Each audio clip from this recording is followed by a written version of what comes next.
So I want to welcome you to Reasons to Believe Portland chapter, our Portland chapter gathering, which is March 12th, 2022. We are a science and faith organization. As a chapter of RTB, we make every effort to help people discover that sound reason and scientific research consistently affirm the truth of the Bible and the good news it reveals. I just want to make a few announcements. Our next Seeking Wisdom Lab is Saturday, March 26th. This is a dynamic, interactive gathering where we apply our knowledge and understanding in a conversational format. We're going to discuss a current event topic. It is not a debate or a download of information, but rather a dialogue. On April 9th, Jeff Zwernick will present Using the Latest Scientific Challenge for Evangelism. On April 23rd, Ken Samples will present Christianity Cross-Examined, Is Christianity Rational? I am in the process of determining if we will begin hybrid gatherings in April, that is in person, along with live stream formats at the same time. I'll inform you via the newsletter. Following the presentation, we will have an interactive Q&A. If you prefer me to read your question, you can submit questions in the chat feature. Please identify it as a question by typing in the word question at the beginning of your submission. This is an interactive Q&A, however, so you will also have an opportunity to unmute and ask your question during the Q&A. All right. So I'm honored to introduce our guest and speaker, George Haraksin. George, will you pronounce your name for me? Yeah, it's Haraksin. One time someone introduced me as George Harassment. And so that was, you don't want that going around with you. So no, George Haraksin. Yeah, it's a tough one. It's a Slavic background. Okay, thank you. So George is the director of the RTB Scholar Community Program since 2021. He is also a staff scholar. He is a senior adjunct professor in philosophy and ethics at Azusa Pacific University. Previously was on the adjunct faculty of A.W. Tozer Theological Seminary. He has a BA in comparative religions from Cal State Fullerton, an MA in philosophy of religion and ethics from the Talbot School of Theology, Biola University. He has a long list here. MA in philosophy from Claremont Graduate University. He studied under well-known philosophers, ethicists, and apologists such as J.P. Moreland, William Lane Craig, the late Dallas Willard, Richard Swinburne, among others. I think it's probably Swinburne. He has also served as a lead pastor and associate pastor at his local church.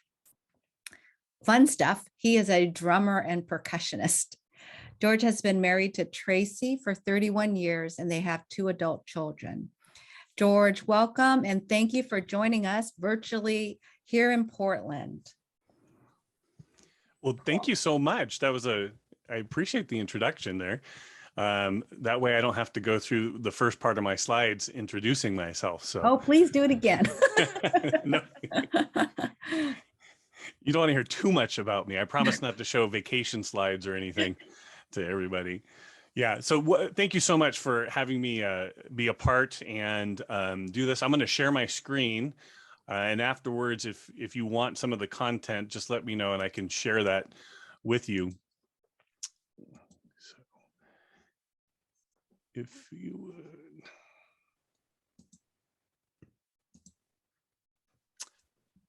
All right, can everyone see that? Give me a thumbs up. We're good? Excellent.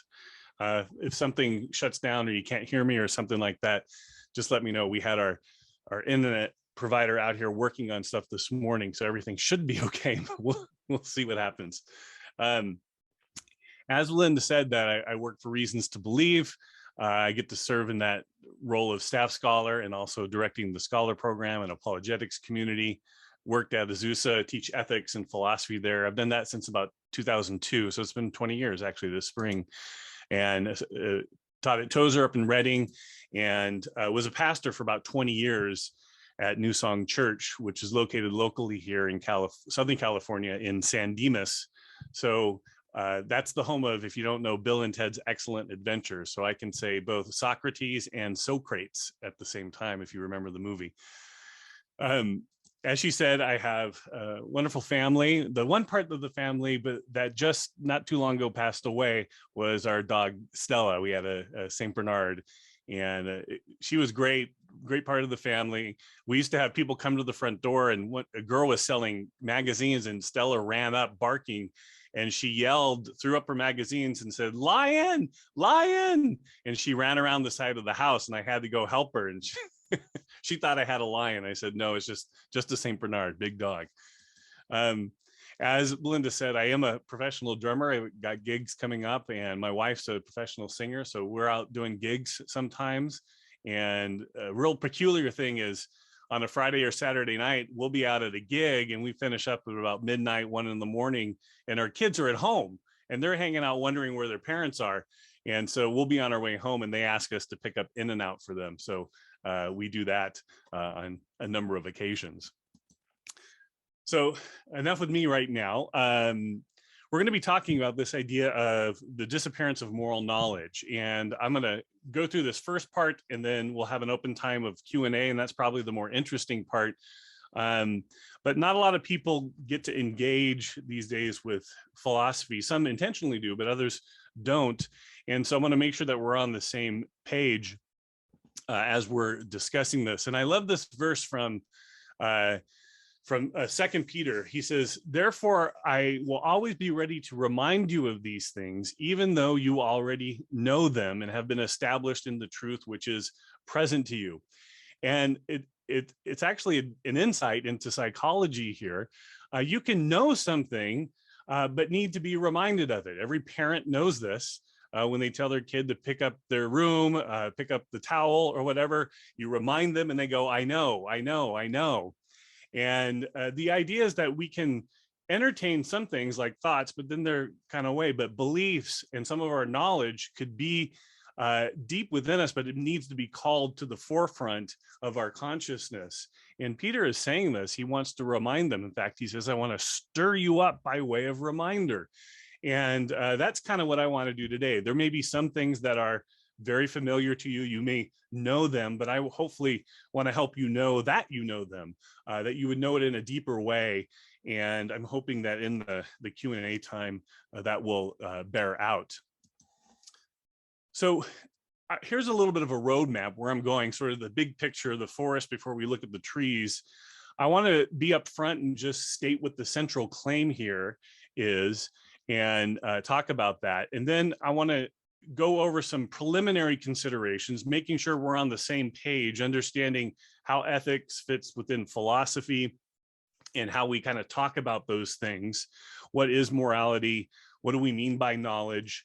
And then I want to give some characteristics of morality, talk about ways that that has been challenged and how allegedly I'm making the claim that morality has disappeared. You could also say morality has been rejected, broadly speaking. As far as application, you might get mad at me. We're going to kind of more diagnose the problem than give a whole bunch of answers. But during the question and answer portion, we can maybe address some of those things. And I'd love to hear your comments and thoughts, because I learned through that as well. So that's sort of the roadmap for today. And I hope this isn't you. I hope I'm not doing this to you. I'm not just trying to dump a bunch of information on you and half of it just goes past. But I'm trying to give you some things to think about. Get clear before we maybe agree on things. I love that idea of having clarity before agreement. And we can get to that part, but I want to make sure that we're clear on some of these claims. So The Disappearance of Moral Knowledge. I want to be upfront and forthright. The title is forthrightly borrowed. It's borrowed from Dallas Willard's book, posthumously published after he had passed away. 3 of his students, 2 of them were co-students with me at Talbot, but they helped finish the book. But it's this idea that moral knowledge, a body of moral knowledge, has disappeared. Dallas wasn't the only one thinking about these things. I put a number of other resources there, and there's many more to that. But I'm taking some of this research, some of these ideas, concepts, and not only do I teach them, talk about them with students, but for 20 years, I was dealing with it in the pastoral situation. So I'm standing on the shoulders of many others in the material that I'm presenting to you. So here's the central claim. The central claim is that now there's no recognized systematic body of moral teaching that can be presented as moral knowledge by the various institutions that we have in Western society. Chiefly among them are the universities. Willard says only slightly less so by the churches or religious institutions.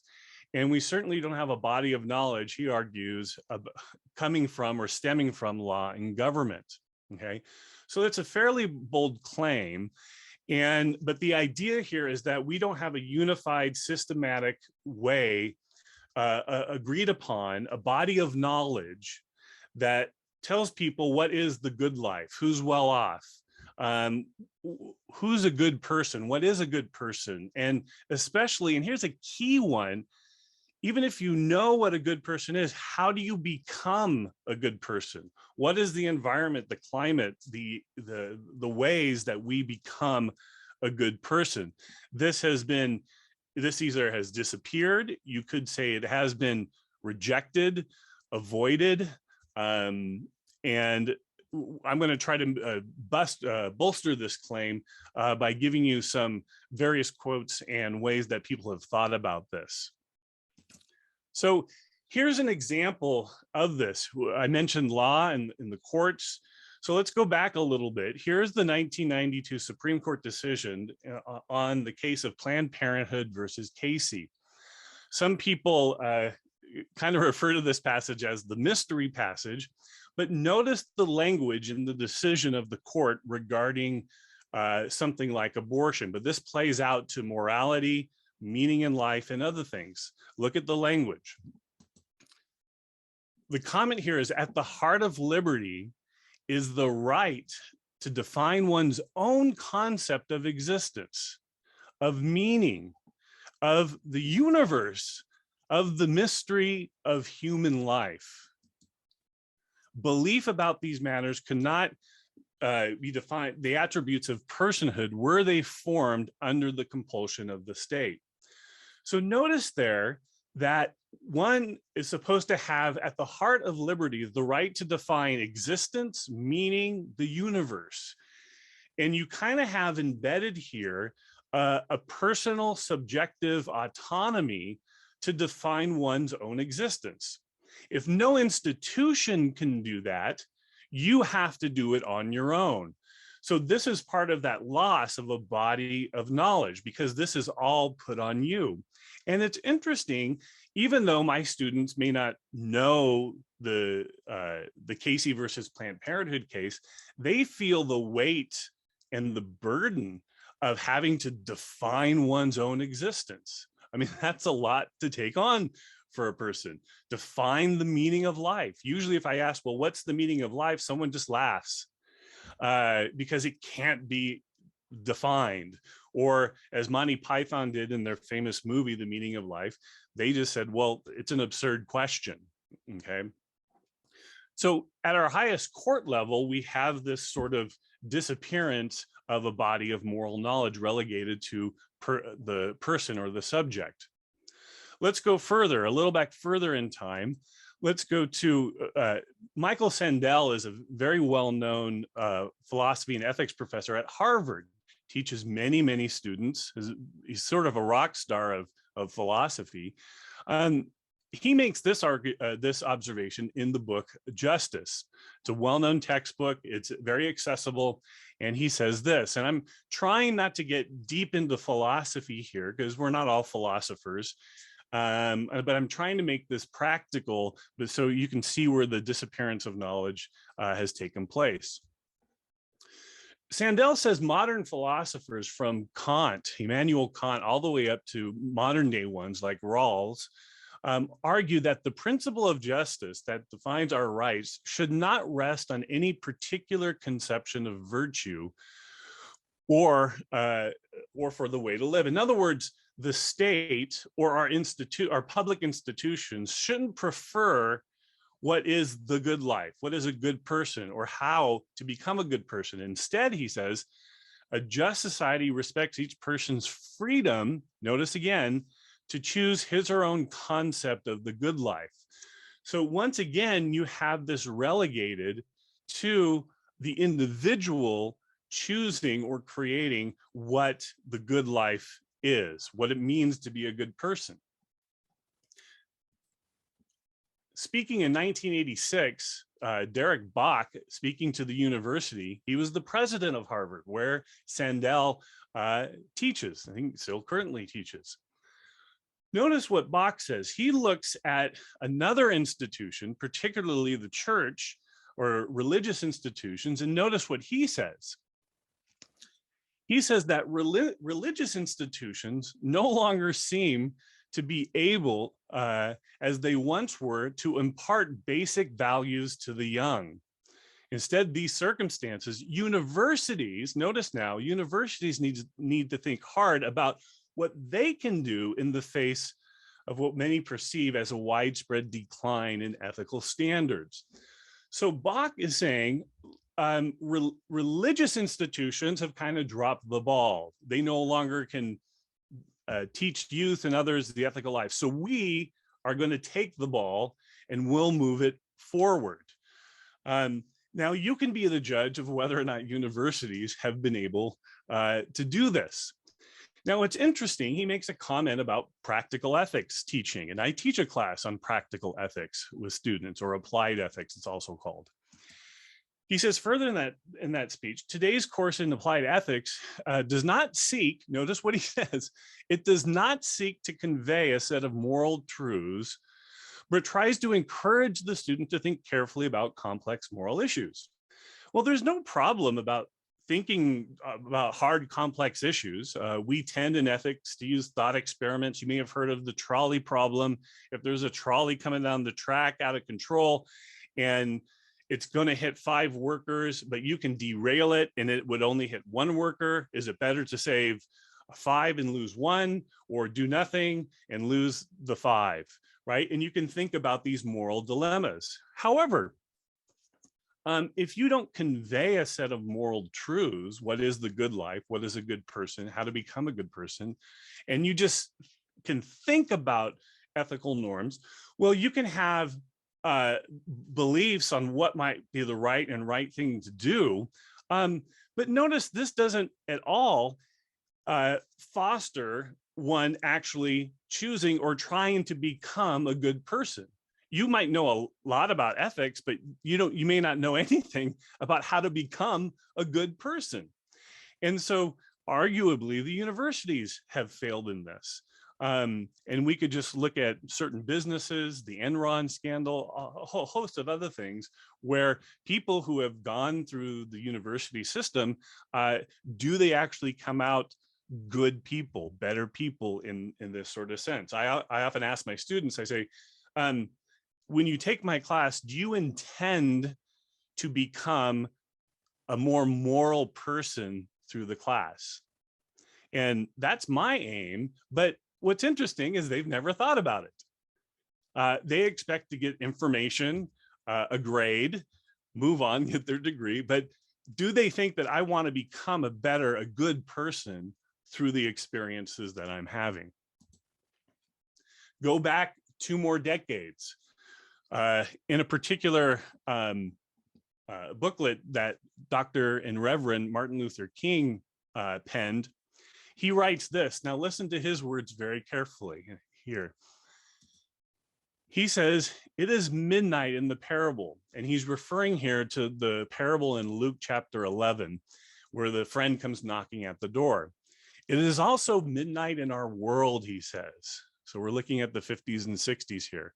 And the darkness is so deep that we can hardly see which way to turn.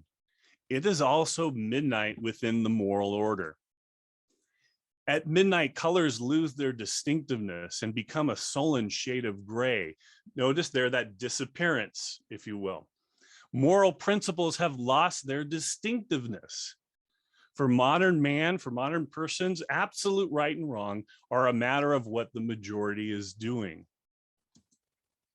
Right and wrong are relative to likes and dislikes and the customs of a particular community. So it, again, relegated to the person and something in the person, likes, dislikes.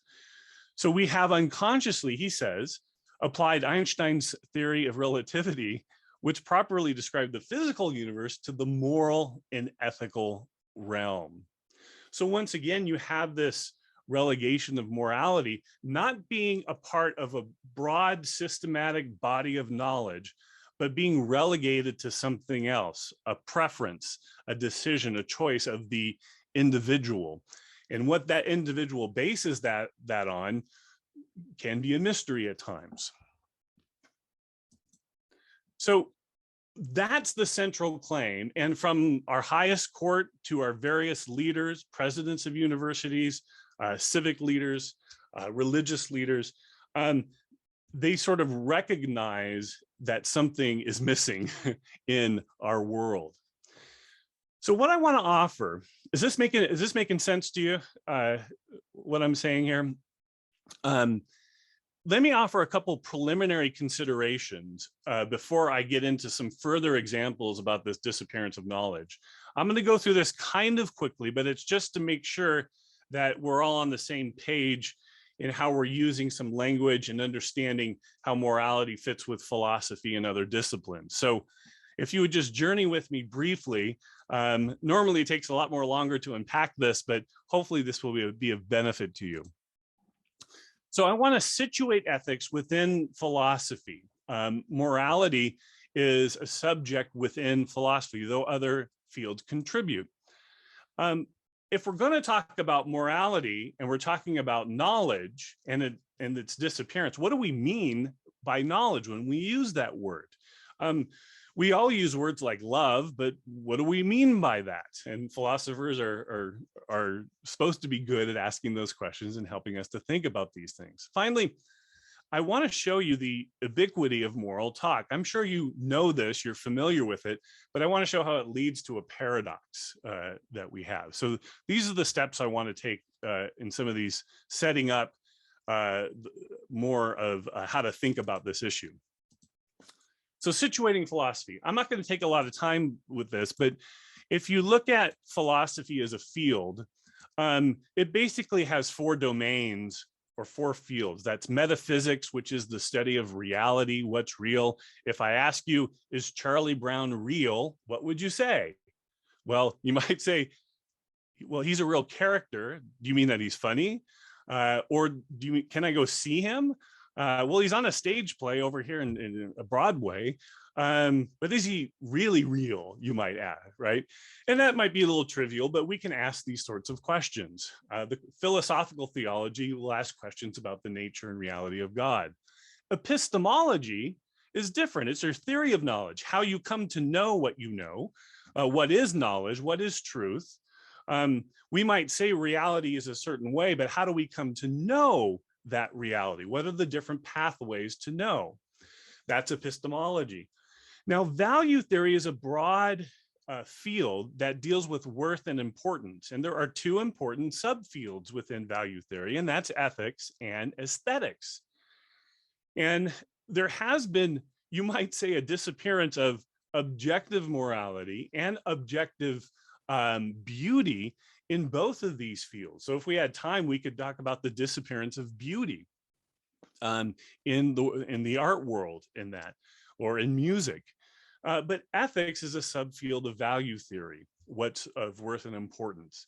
Now, these fields will interact with one another. So in ethics, we might ask a question, well, are there moral truths? Are there moral facts? Well, that goes to our epistemology and our metaphysics. Are they real? Are moral properties or moral facts real? And how do we come to know them? Those are important questions. We don't have time to jump into all of that, but they're important. Our focus is on morality, the subfield. But as many of you know in your fields of inquiry, this can get a little bit more complex. And again, I don't want you to be that girl with the fire hose coming at her, but I want to give you a sense of how not only important, but complex this can get. I asked my students, how many of you have taken had an ethics class in elementary or in high school or middle school? Only maybe one hand goes up in the crowd of 25. And then I find out, well, yes, they went to a religious school. So we're not teaching these things. We're legislating them, no doubt. We have beliefs about them, but we're not teaching them along the way. So when I share this, a lot of people don't understand the different categories before I talk about its disappearance. So within ethics, there's a series of fields, subfields within ethics. And I just want to mention them. You don't have to remember them, but just have an awareness of the different ways that we approach dealing with morality and ethical systems. So for instance, let me just give you one field here so far is what's called meta-ethics. It's like thinking about your thinking. We have this amazing ability to not just think things, but we can think about our thinking. My dog Stella, when I would get home, wasn't thinking about her thinking. She's just like, I want food. But she doesn't think, why do I want food? Why are you so late? We need to have a talk. Why are you? My dog doesn't do that. But we do. We have that capability, and we can do this with ethics as well. Let me give an example. Let's say I give you a statement. There's a green field and a green helmet. What do they have in common? Well, that's easy. They share the property of being green. Same word green is used in both statements. It's easy to pick out that green is a color, and this color, this particular color green, is shared by them. What if someone was blind and couldn't see the color? Well, just because they couldn't see it, I don't have to give up my claim that there's a green field and a green helmet and what they share, right? Now, let me transfer this to something like the word good. Here I have a good hammer and I put a good movie. Now tell me, what do these two things have in common? Well, you would say that they're both good. That would be correct. But what do we mean by good here? And do we mean moral? Like that's a moral hammer? Well, we don't mean that. We might mean that a good movie is a moral movie, but that's a little bit of a stretch. It may have content that is moral or not moral. A good hammer is hard, can drive in nails. I wouldn't say that of a movie. So how are we using that term good? Are we using it in a moral way, a non-moral way? What do we mean by it? And it can get very, very confusing. It's not apparent as it is with the word green, even though the same word is used. I say good dog and bad dog. Do I somehow apply a moral category to my dog? You know, you're immoral for doing something. No, we don't usually apply that. So there's a way that we use good in a non-moral way. Good, a good hammer, a good dog. But there are other ways that we use good in moral kinds of ways. And meta-ethics wrestles with those ways and thinks about that and tries to think about it deeply.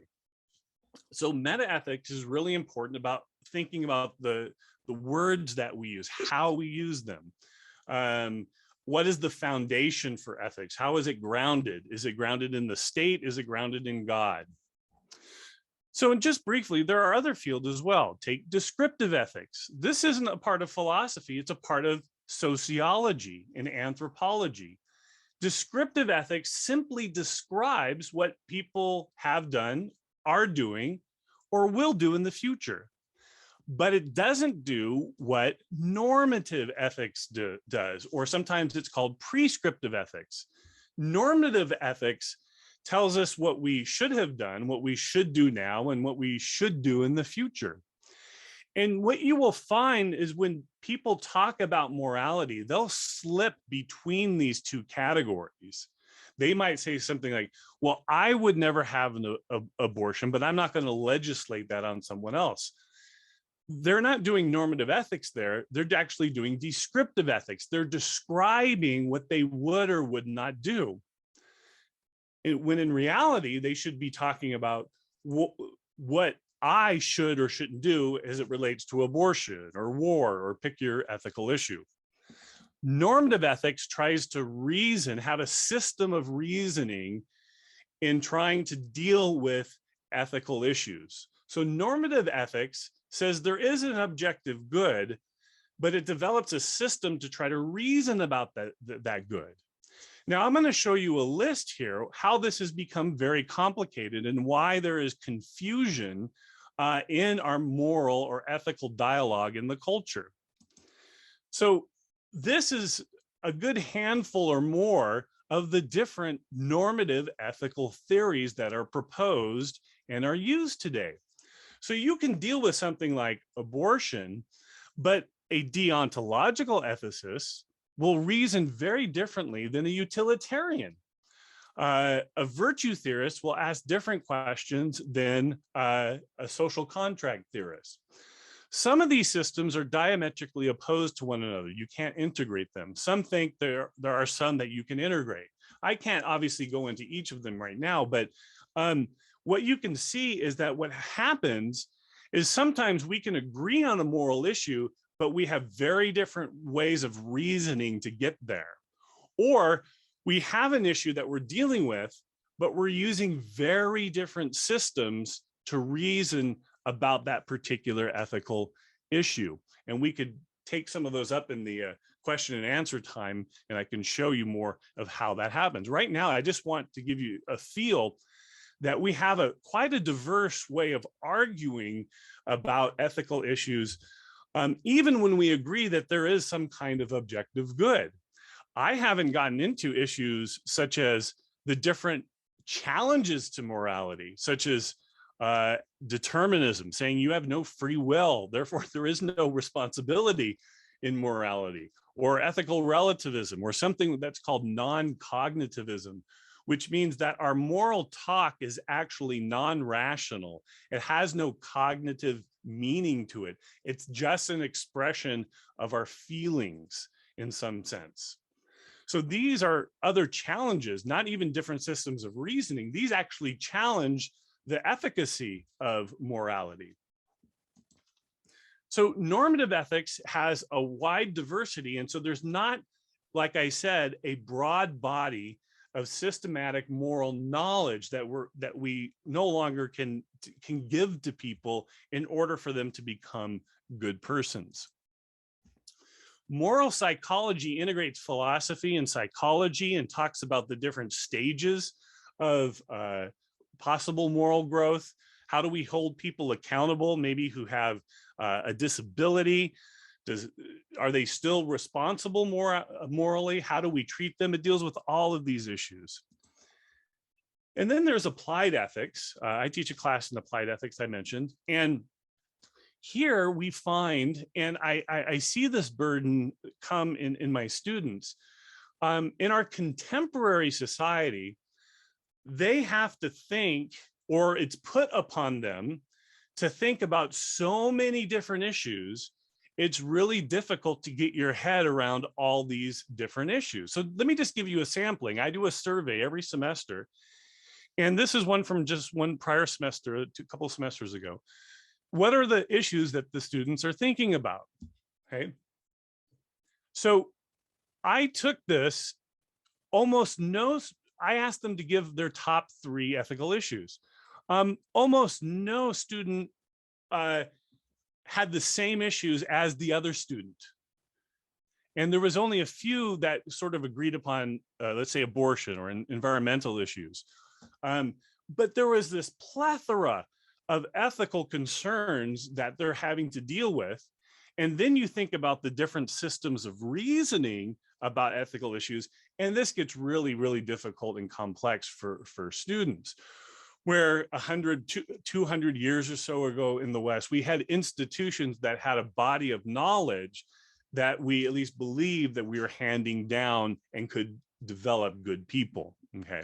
So again, I'm not trying to overwhelm you with information, but this is the landscape that young minds and even adults obviously have to deal with. So at this point, we kind of ask, well, then what do we mean by knowledge here? And this is really, really critical because knowledge is different from belief. It's even different from truth. It includes truth, but it's different from it. And I remember a few years ago, JP Moreland did a whole talk on this at an AMP conference for RTB on this one singular issue. So I'm not going to take too much time, but just think about for a moment what knowledge is. We rarely get an opportunity to define this. So knowledge, a subject, a person knows something. Let's say it's raining outside. Right now it may not be, but at 2 p.m. it will where you are. If and only if the subject believes that it's raining outside. So I have a belief that it's raining outside. Now stick with me here. That the person has some evidence, some appropriate justification for believing that it's raining outside and that it is in fact raining outside. So now notice something here. Just because I believe something, it doesn't follow that I know it, right? I could believe I have gas in my car, but it doesn't follow that just because I believe it, I have gas in my car. I once had a van that had a broken gauge, and the only way I knew that I had gas by using the odometer, and I knew I could get about 350 miles to a tank fill. And one time I was on my way to school and the car stalls and I go, what? And I look down and it only says 8 miles on there. And I'm like, what in the world? And come to find out, one of my kids, younger kids, had pushed the odometer and said it was essentially filled, but it wasn't. I had no gas. And I believed that there was gas. I had reason to think it. I thought I had a memory, my wife had filled it up. We had moved the odometer, but it actually wasn't true. So belief is necessary for knowledge. Truth is necessary for knowledge, and we need some appropriate justification. So what that means is knowledge is a unity or a building upon belief, truth, and justification. Now I can go much further with this. So what we mean then by moral knowledge is that we believe certain moral propositions, we have appropriate justification for them, and they are true. That would amount to moral knowledge. Many people today, and you can hear it in their language, they will use terms like, well, that's just my opinion or my belief. This is the way I feel about thus and so. And we've been pushed, in some cases, maybe even bullied into retreating into belief and feel type language instead of saying, well, I know such and such. So one time I was on a plane and the guy found out that I was a teacher, that I teach philosophy. And he goes, well, what about God's existence? And I said, well, I know God exists. He says, you can't know. And I said, what did you discover? How do you know that I can't know that God exists? He says, well, you can believe it, but you can't know it. I said, who says I can't know it? And we're about to take off and he goes, this is going to be a really interesting plane ride. And so for the next 2 hours, we talk about this issue. And he says, well, you can't prove that God exists. And I said, well, who says that I can't? And he was dumbfounded by my knowledge claim that I knew God existed. And he wanted to push me into only saying, I believe God exists. We see the same thing happening in the ethical realm. People want to move us to only say, I believe, or this is my opinion, rather than talk about knowledge, because they're afraid that if you talk about knowledge, that will lead to condemnation, that will lead to dogmatism, that will lead to intolerance. So we have to retreat to belief kind of language because of the problems with knowledge. But that in and of itself is a problem. So knowledge, Willard puts it this way, I like it, it's very simple.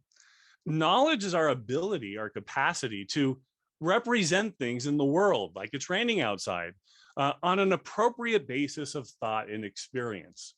Depending on what the claim is, it will take different kinds of justification. 4 philosophy books are in my trunk. Well, I can show you by taking you to my car and seeing them, showing you a picture. But if I say that mercy is in my trunk, you might think that that's a person. No, I'm talking about the moral value. Mercy is not something that you find in trunks or in closets or things like that. It's a very different kind of thing. We'll talk about that. Even in the prophets, in the New Testament, I would challenge you to do a word study. Maybe some of you have. The word knowledge is used much more than, let's just say, belief. So Christianity is a knowledge tradition. It's not a belief tradition. You may remember the prophet Hosea says, my people are destroyed for a lack of knowledge. It doesn't say belief there, it's knowledge. Because you have rejected this knowledge, God says that there's certain consequences that come with it. And you see this idea of knowledge used very, very deeply, even in the New Testament. So this leads me to the final preliminary comment, and then I'm going to give you some examples of how knowledge has moral knowledge has disappeared. You may recognize, how can we make the claim that morality has, or knowledge of morality has disappeared when there's so much moral talk out there? Take, for instance, the television shows or the streaming shows we watch. Nothing but moral talk in there. Take The Good Place. It even has as one of the main characters a philosopher, a moral philosopher, no doubt. Look at signs. I saw this sign on a lawn walking in Newport Beach. I always want to just sit outside the house and wait for someone to come out so I can talk to them about the sign. But notice even the sign says this: in this house we what? Believe. It would be interesting if the sign said, in this house we know, right? Now, we could also address the claims. I don't have time to do that, but it's interesting how the language is used. Take this also. Our shirts that we wear are filled with moral persuasions, you might say, moral beliefs. Peace is power, or no justice, no peace. We see these slogans everywhere. I once, a number years ago, saw a car.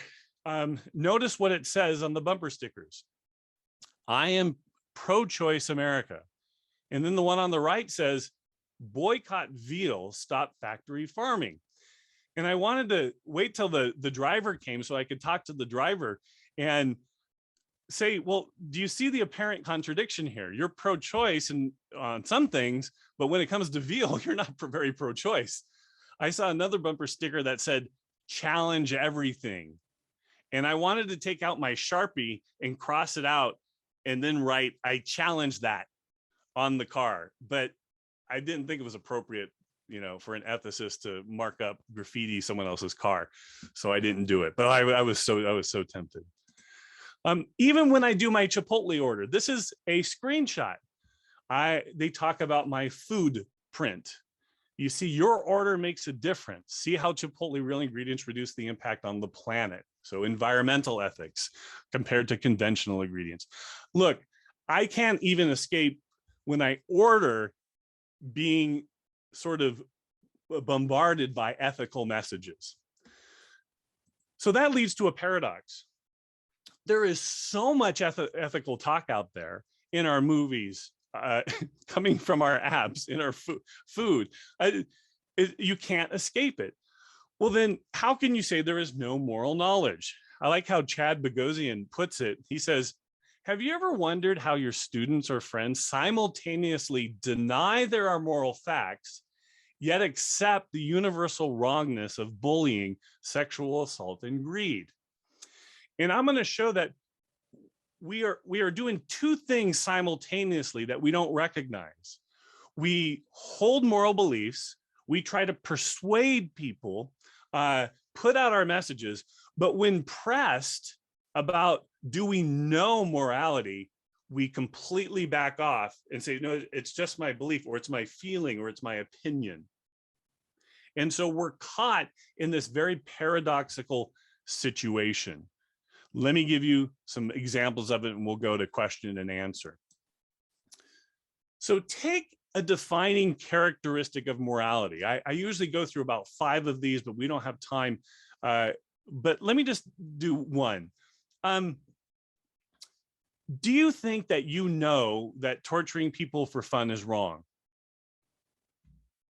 Now, if I don't get some thumbs up here, I'm worried, and we'll get a psychologist in next, right?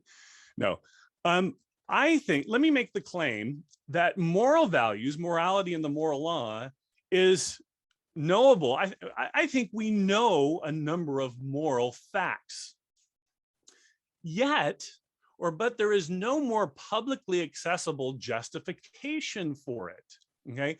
So deep down, we know some things are right and wrong, good and bad, yet publicly, when we're interacting with it, we're pushed to retreat from that kind of a claim, right? And there may be some good reasons for it, but I'm saying it's left us with the disappearance of moral knowledge. So take kids for example. I have raised 2 boys. They understood very easily what it meant about fairness. When a toy got taken away, hey, that's not fair, right? In fact, children actually almost become obsessed with fairness. And as a philosopher, I would ask my kids, I go, tell me a definition of fairness. I don't know, but that wasn't fair. And we have a deep sense of morality, even if we can't verbalize it well. And kids all the way to adults do this. And you might say, well, that's kind of true, but look, I'll give an example of an adult atheistic philosopher. Take Michael Roos, for example. Philosopher of science, teaches at Florida State. He says, the man who says that it is morally acceptable to rape little children is just as mistaken as the man who says 2 + 2 = 5. Duh, isn't it obvious? Okay, now here is Roos in The Guardian a few years back. Notice what he says. He says, look, God is dead, so why should I be good? The answer is that there are no grounds whatsoever. Notice he's doing meta ethics there. There's no grounds whatsoever for being good. There is no celestial headmaster who's going to give you 6 of this best if you're bad. In other words, there's no one there to reward you or punish you.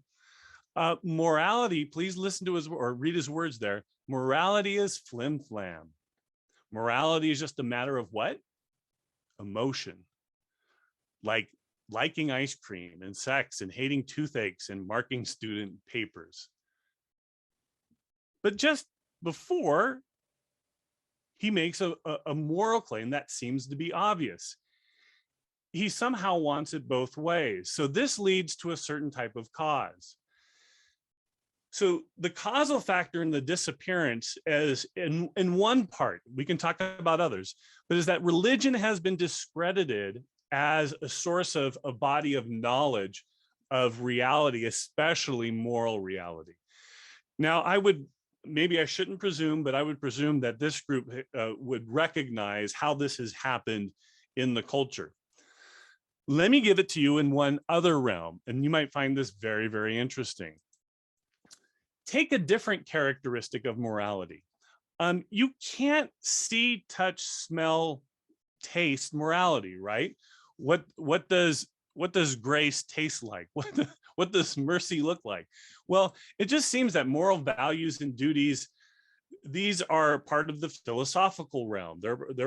They partake of a different realm. They're on beyond the realm of the description of biology and physics, right? But this does not fit nicely in the secular and naturalistic world that we have today. And a number of you recognize this. But this is how it gets played out. So take Dawkins' comment, the very famous evolution and biologist. He says, look, in a universe of electrons and selfish genes, blind physical forces, genetic replication, some people are going to get hurt and other people are going to get lucky. And you won't find, notice, any rhyme or reason to it. nor any justice. The universe that we observe has precisely the properties we should expect if there is, at bottom, no design, no purpose, no evil, no good, nothing but pitiless indifference. So some of the top intellectuals of our society says, look, ultimately, there is no purpose, no evil, no good. Now, you might be quick to say, you might say, well, that's Dawkins, you can dismiss him. But let's go more to the grassroots of things.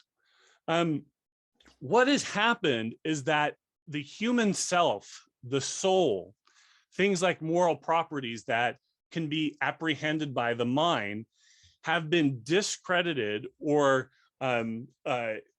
ignored or rejected as acceptable domains of knowledge. They partake of the realm of opinions, not facts. Okay. Now I'm going to give a very specific example of this. In a few years back, Justin McBriar, a theistic philosopher, wrote, "Why Our Children Don't Think There Are Moral Facts Anymore." I highly recommend the article for you to read. And he talks about his experience of taking his younger child to school and seeing what they are teaching him in the classroom. Let me give you my experience of it, and you could read if you want McBriar's experience. In my class, I will teach various students. We bring up this game, and you may remember the cartoon show Arthur. Arthur has a friend named Binky, and this is for elementary school kids. And this is called Binky's Facts and Opinions game. You used to be able to play it online, but they've taken it down, and I'll show you why. So they want to teach young kids to sort facts and opinions.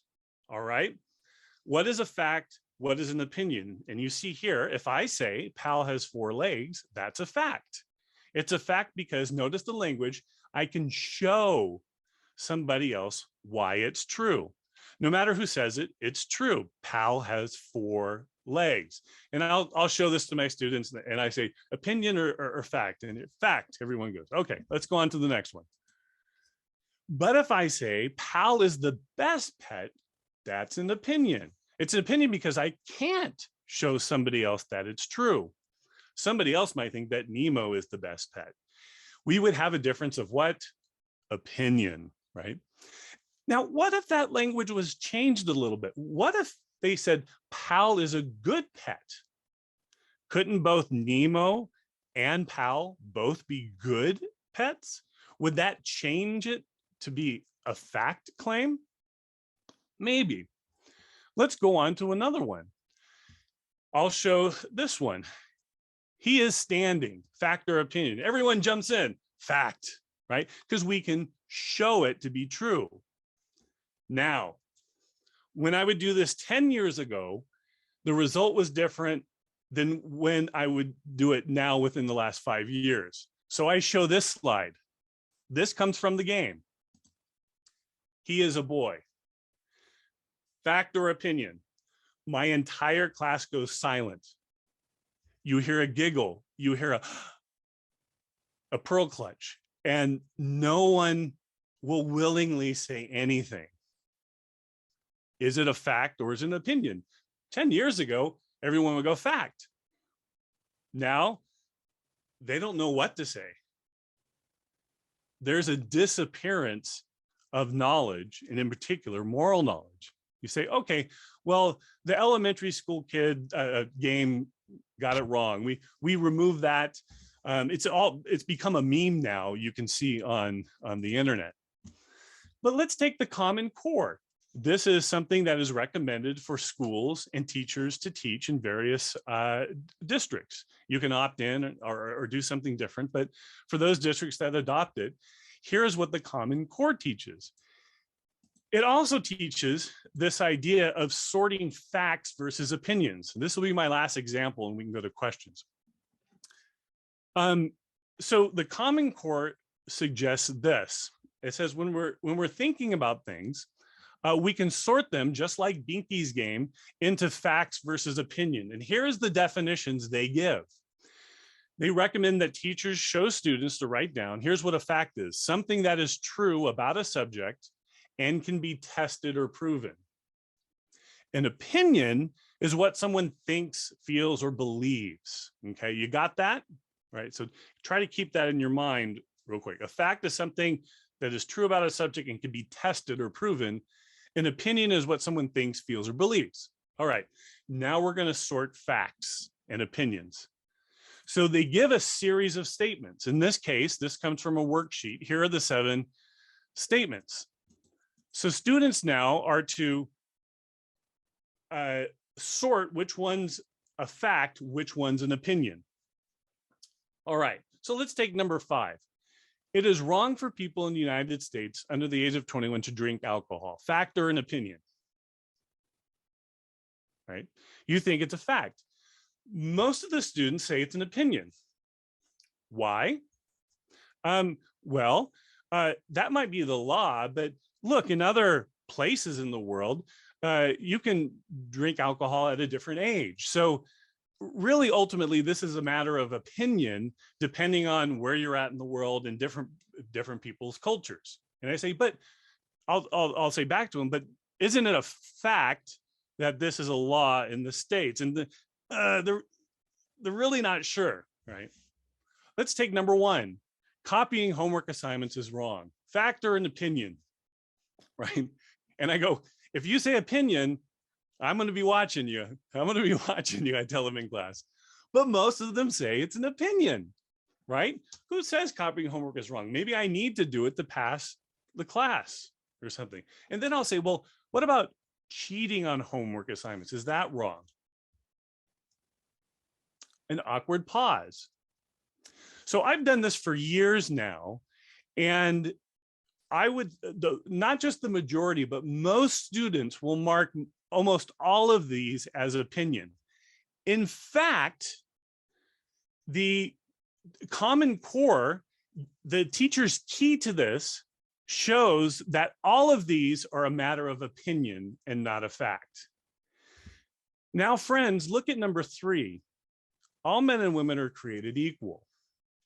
What the student will say is that, well, I believe that. I go, but don't you know that? They go, well, you know, that's what we're told to believe, or what we believe about people, but I don't know it it's not a fact because I can't prove it, they will say, right? How do you prove it? So they're caught in a bind.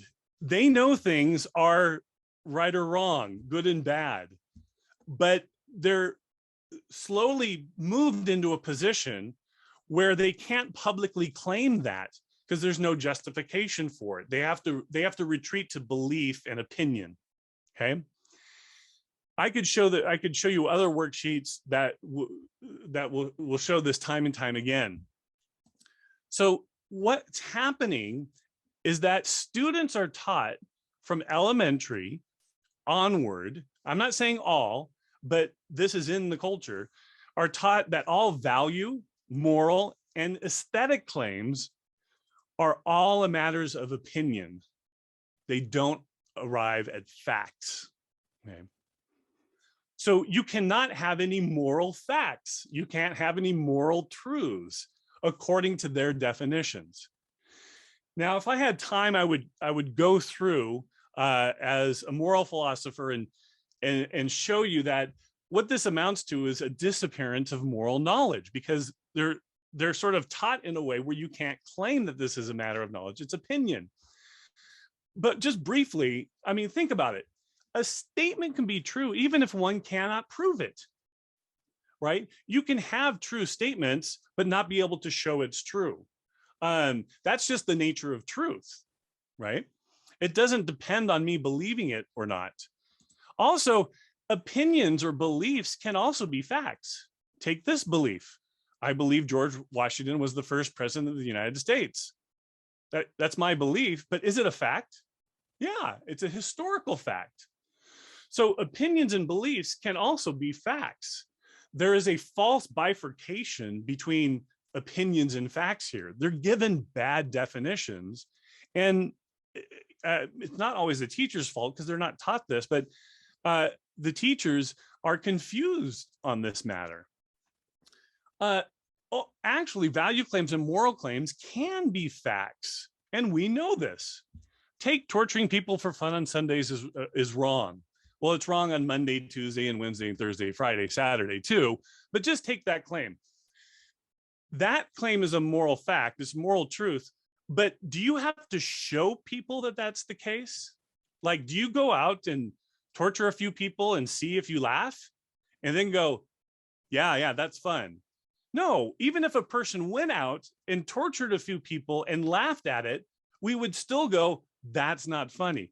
That is wrong. There's something wrong with that person, right? So you can't show it in the way that they're implying it.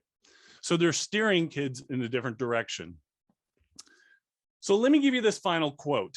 Here's the situation we're in. And James Davison Hunter, a sociologist, I think words it very, very eloquently, but it's foreboding. He says, we say we want character in our day, but we really don't know what we ask for. To have a renewal of character is to have a renewal of a creedal order that constrains, limits, binds, obligates, and compels. The price is too high for us, he means society, to pay. He says we want character. In other words, we want moral people, but then we want it without unyielding conviction. It's a matter of opinion. We want strong morality, but yet we want it without the emotional burden of guilt and shame. We want virtue, but without particular modes of justification that invariably offend. In other words, if you make a moral claim, it's going to offend some people, especially those who are practicing it. He says we want good without having to name evil. We want decency without the authority to insist upon it. We want more community, but without any limitations to personal freedom. And then here's the final quote, the kicker. He says, in short, we want what we cannot possibly have on the terms that we want it. Morality has disappeared from our society, moral knowledge. There's plenty of belief, there's plenty of persuasion, there's plenty of legislating it, but we have no more body of knowledge that gives us the authority to help create good people. So let me leave it there. See if you have any questions. And if you want, I can share the different sources that I've used to talk about some of these things. So thank you for your patience and being a part of that. And I'm going to stop sharing my screen and open it up for, or comments are welcome too. I'd love to hear what you have to say or a question you might have, or talk about, you know, where do we go from here? George, to be on YouTube. George, thank you so much. Wow. All right. I learned a lot and such. And before we get into the Q&A, I want to just remind people that we are recording the interactive Q&A portion, but we want you to know that we want to offer you a place where you can talk freely about these moral issues without worrying about how others may interpret your statements. So the video Q&A will be shared on a private channel for review and evaluation within the RTB Scholar Department. So that video copy will remain private. The RTB Portland chapter has a public YouTube channel. We will respect your wishes if you prefer not to have your Q&A interaction included in the video. What I'll do is I'll edit it out. We want you to feel comfortable to ask your question and to interact. If we decide not to include the Q&A, I may transcribe that section with questioners and their comments remaining anonymous. All right, so if you would like to ask a question, please raise your hand in the reactions tab. I don't see any questions in the chat. So yeah, just raise your hands or go ahead and speak up and we'll work it out. All right, let's begin. Looks like Gary has a question. I do. So I guess I'm the purpose of your talk, I guess, is education, to help us to see what more clearly what's happening in our culture. And I can't help but think that there's another 20 minutes as the pastor where you bring this home. What's the answer? You want to comment on that? Yeah, that's why I said at the beginning that you'll be mad at me where we end up. Because when I deal with, obviously in classes now, you can do it over a long period of time in that. But yeah, I'll just make a couple of comments. I'd love to hear your own thoughts and comments on it, because I'm still thinking about these things. When I was at the church and the lead pastor, this is something I thought about very deeply. And I would leave the academic setting and then go deal with people who are going through divorce, or having struggles with their friendships, or in a crisis situation, or even dealing with life and death. What we have done in society is there's lots of rules, but we don't know how to make good persons anymore. How do you make good persons? And I think one of the main ways to do that is by providing models of virtue, and pointing out what good persons look like, what they are. And this is why I think the Sermon on the Mount is so important. What does Jesus do on the Sermon on the Mount? He gives a picture of what the good life is, who is well off, who's blessed. Anyone who enters the kingdom of God can be blessed, whether you're a plumber or the president. But with that, and I think here's the key, he gives a picture of what a good person is. Obviously, he exemplifies that in his life, but he gives a picture of the good person and says it's possible to become a good person with effort, partnering with the riches of the kingdom of God. Here's what I think happens in other religious and philosophically ethical systems. We might get to the point of telling you what a good person is, but we don't provide you the power to become a good person. Mm.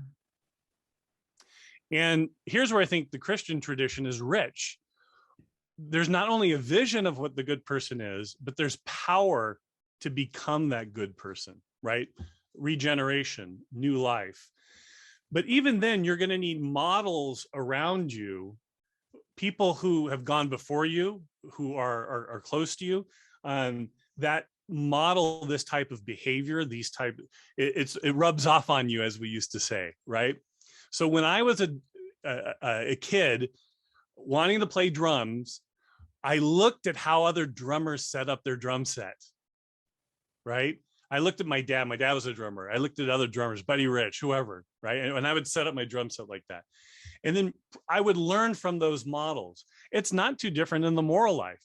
We need to have people around us and institutions that can present to us how to become the good person. We don't have that anymore, at least not in a robust way. Does that make sense, Gary? Come back and give me your thought.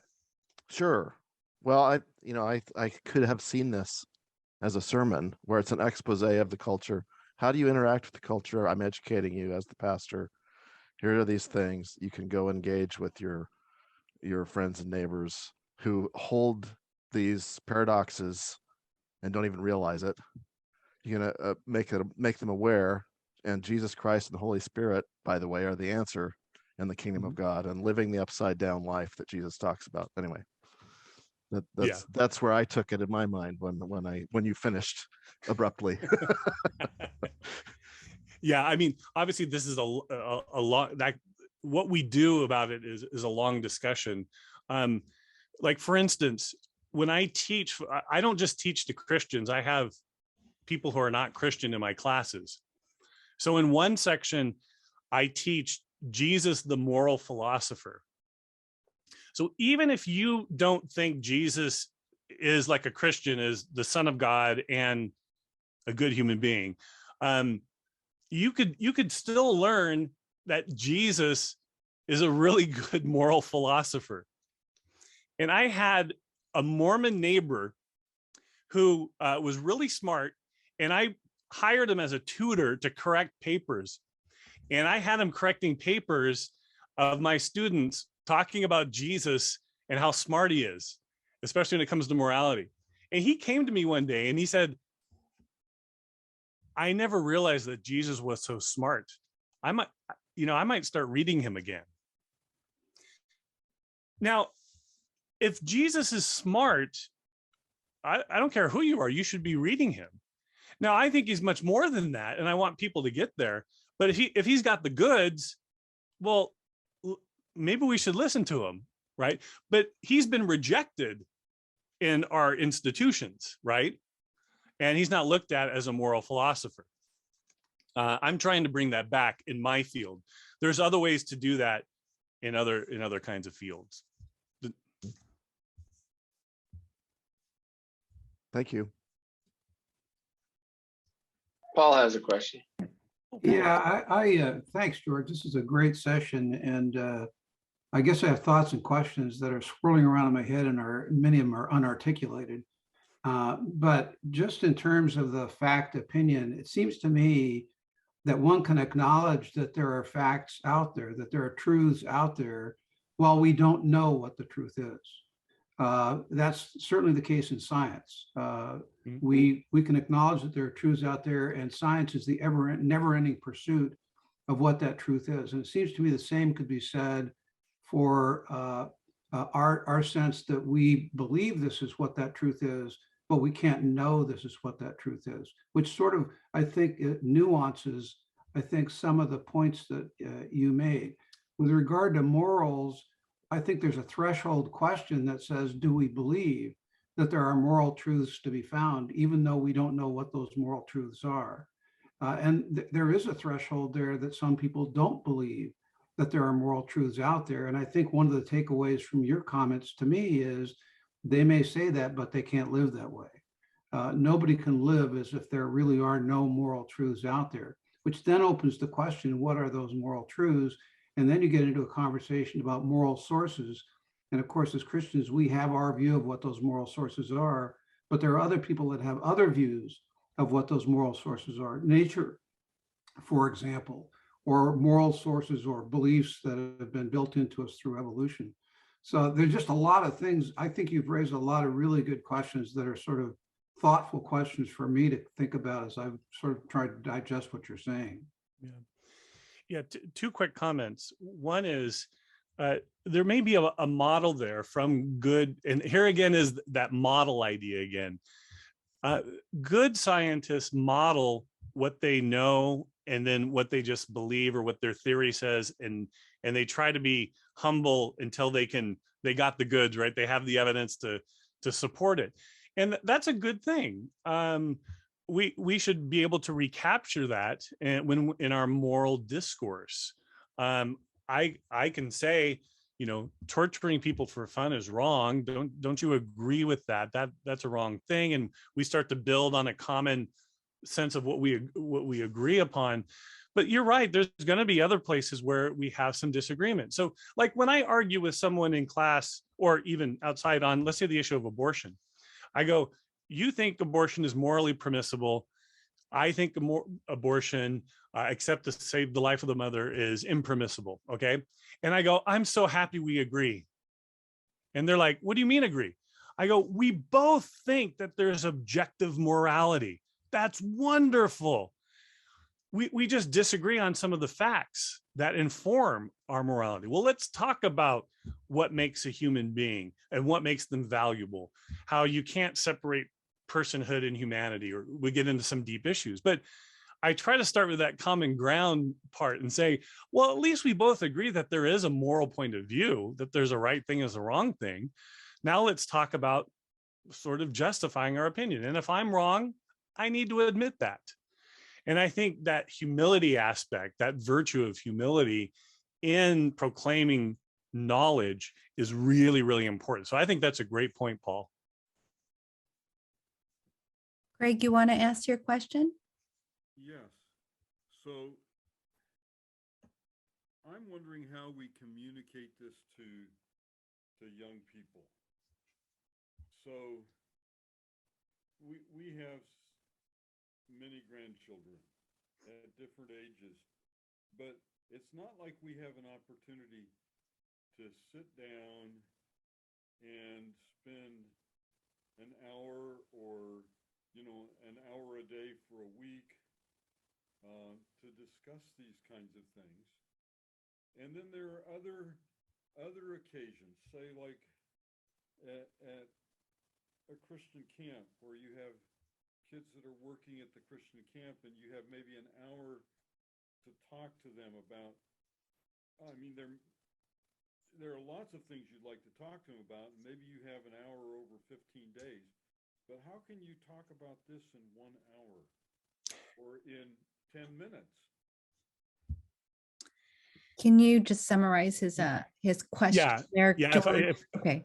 I was having a little trouble hearing at the volume, but what I hear Craig saying is that how do we take this and communicate it to various age groups from our grandchildren, elementary and further on, is what I heard him kind of say.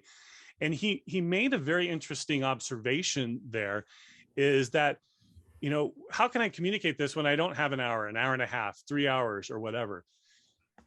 That's one of the key problems or about fragmentation in our culture. And I don't know your situation, so I'm not speaking to you, but having enough time with another person is an issue, right? Mm-hmm.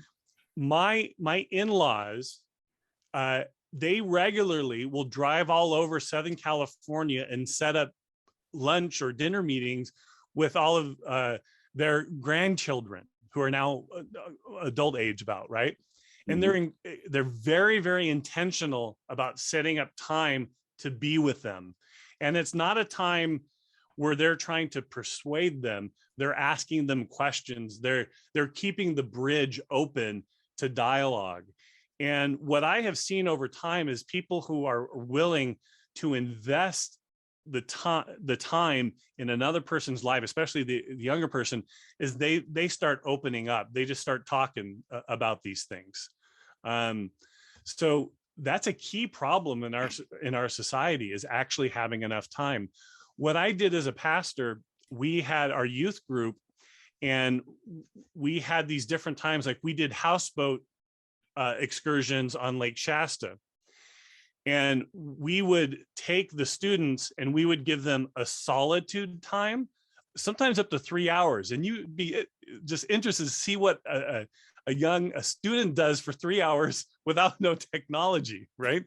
And then, so thoughts start to bubble, and then you can start processing those thoughts. And then while you're cooking dinner, you can just start talking about these things. But we have to be equipped to talk about them. And that's what I'm trying to do here, is you have to know that they've been taught this bifurcation of fact and opinion, that you can't prove anything morally. That's what they assume.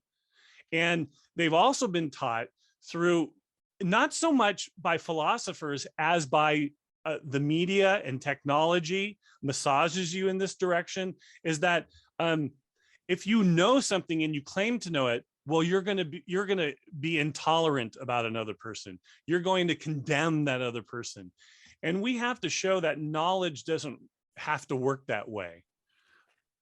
Some people have failed at it, but I like to gently say something like, well, no, I know that torturing people for fun is wrong. How about you? Don't you know that?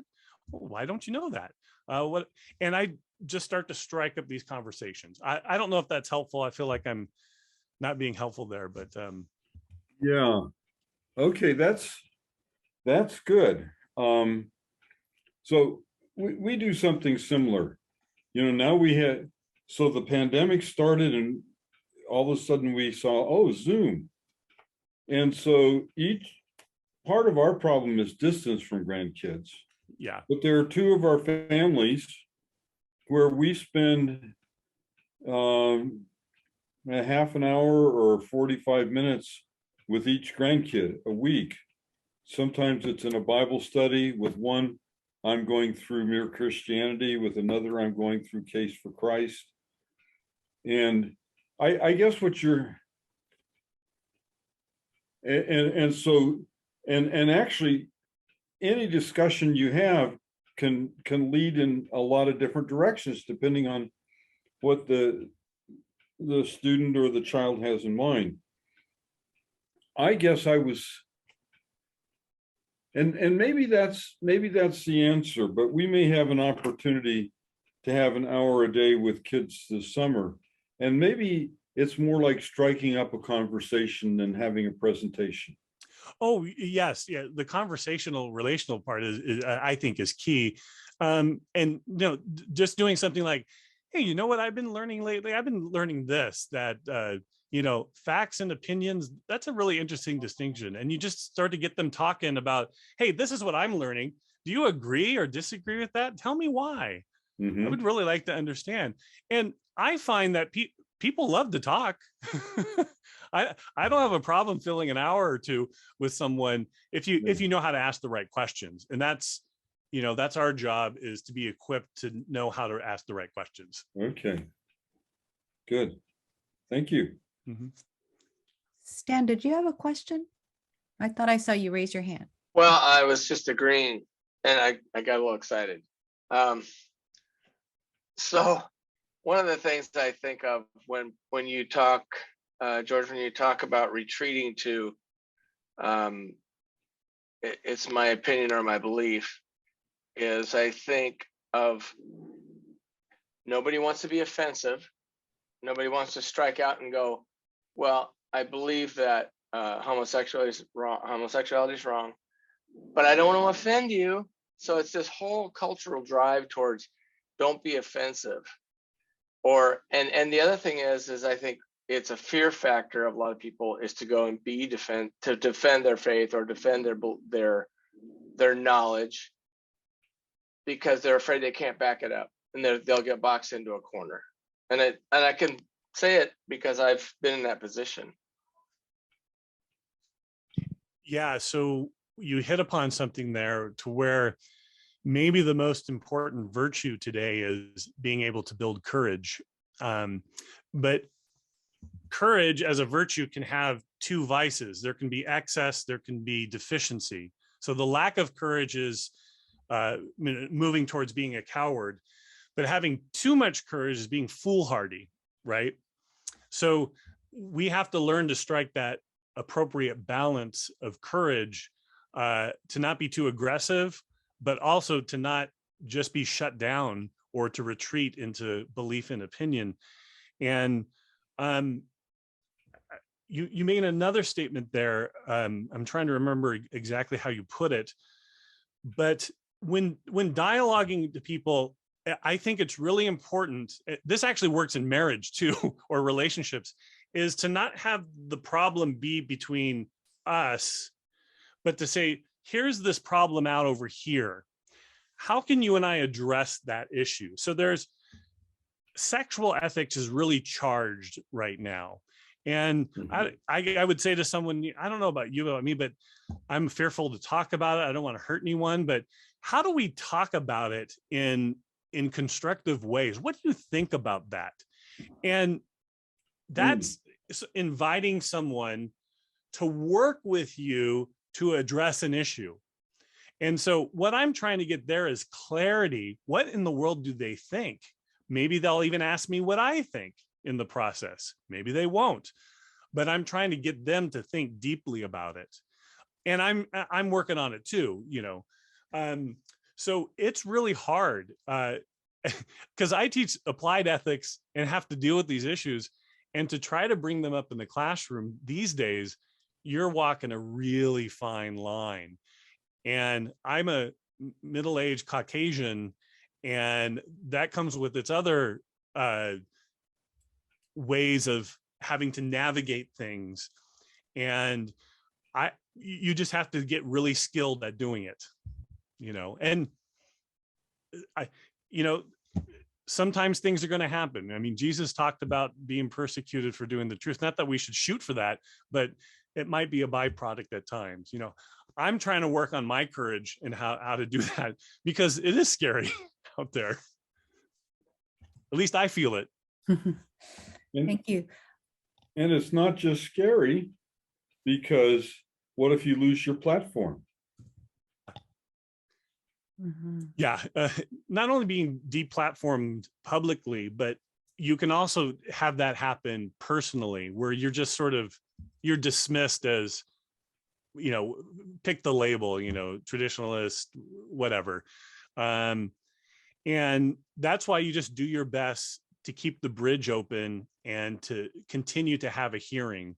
This is something my wife and I have talked about for years. I said, look, as we parent and the kids get older and we're going to have disagreements, what I'm shooting for in the long run is to still have a bridge to be able to talk with them, to have some influence as we're going, because they're going to diverge at different points.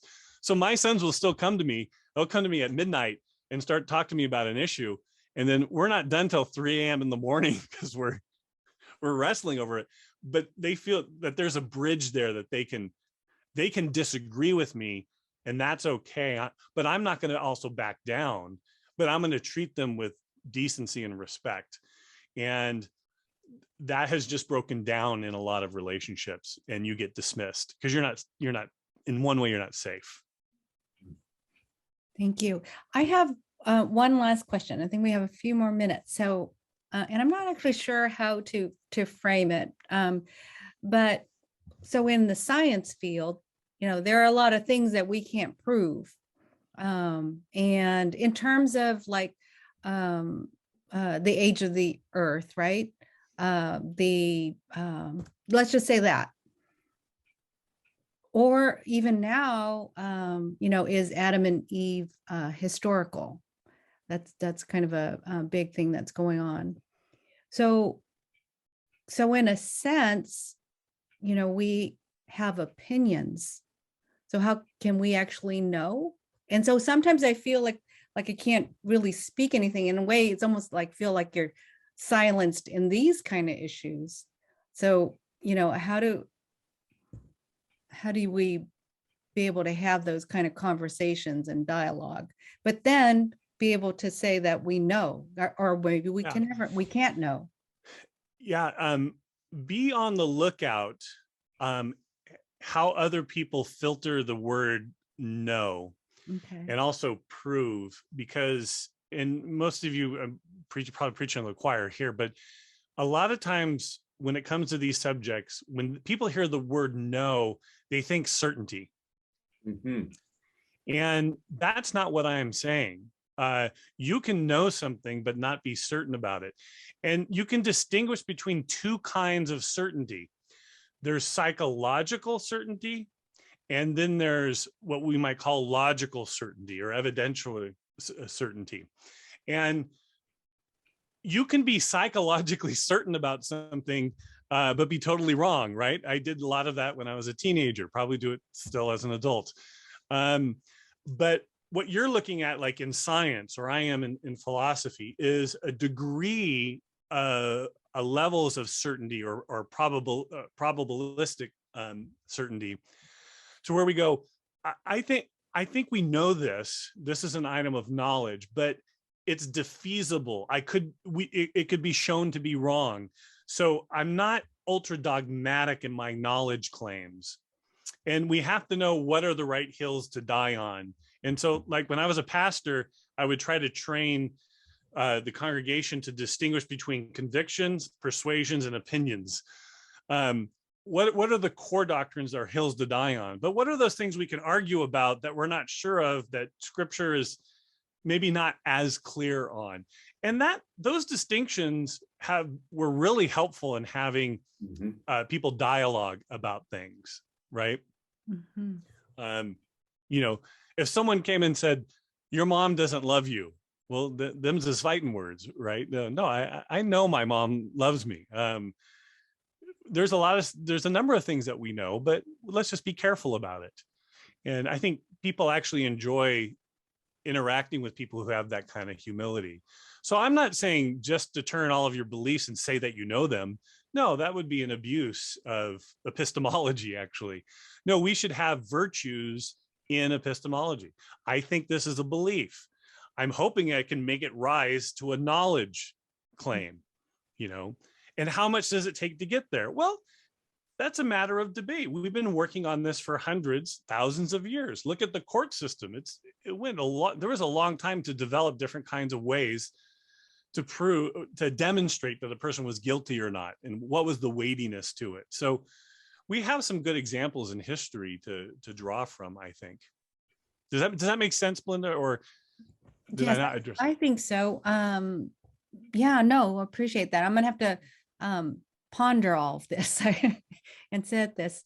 And actually, we have these seeking wisdom labs that we do now, and it basically is a forum, a place where we can take the knowledge and understanding, our grasp of the understanding of this knowledge, and then we just talk about it, and we practice our dialogue, practice our conversation, and work it out together as a community. So That's great.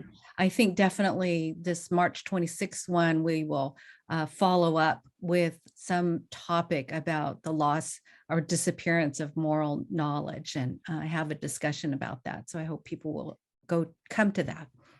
So thank you, George. And we want to respect your time. Big hand for George. And thank you, Portland RTP. And George, I also just want to thank you. We look forward to connecting with you again and with the RTB scholar community. Like I said before, if anybody wants to stay in chat, I'll keep the Zoom open. And yeah, everybody have a blessed day, everyone. One thing that I do want to ask, if anybody felt that the Q&A portion, if they felt uncomfortable of that being published on the RTB YouTube channel, please let me know either in the chat or just verbally, and then that way I can adjust the what is published publicly on the RTB YouTube channel. This will be going to the RTB Scholar department, though, without any edits on that. Yeah, I just want to say thank you guys for listening, and I'm still working some of this stuff out on how to communicate it well to different audience. So appreciate you listening, appreciate your questions. And as Gary said, there actually is kind of a part 2 about where do we go from here, and that's a really, really important aspect. So I'm looking forward to whatever you guys come up with, hearing about that as well. So oh, he leaves us on a cliffhanger right there. Thank you, George. We really appreciate you. So you're welcome to sign off and say hello to the RTB headquarters in the scholar department for us. Absolutely. We appreciate you guys very, very much. Thank you, George.